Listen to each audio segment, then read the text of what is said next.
Before you cut a 7-inch square out of your fabric, you want to make sure that your fabric has been pressed. I'm going to use the scrap fabric here because this is a great quilt for using scraps, and often when you use scraps you might only have enough room to cut out one 7-inch square. Since this has all of this extra fabric on it, I find that more difficult to cut around. So what I like to do is cut a larger piece of fabric to start off.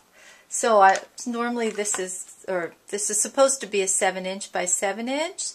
So I'm going to cut out an 8-inch by 8-inch piece of fabric and get rid of all of that extra fabric. Now you notice I have a straight clean cut here, a straight clean cut there. So I'm going to take those clean cuts and I'm going to use them to line up my square on my mat. So I know this is nice and straight and this is nice and straight. Take my ruler, find the 7-inch mark here, line it up down on the bottom, find the 7-inch mark there and line it up.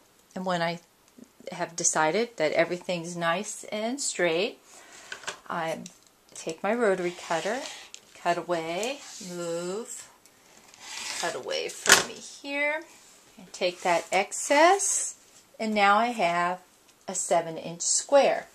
Now if I'm cutting a bunch of squares out of this fabric, let's say I've bought a half a yard of it, I'm not going to cut individual squares like this.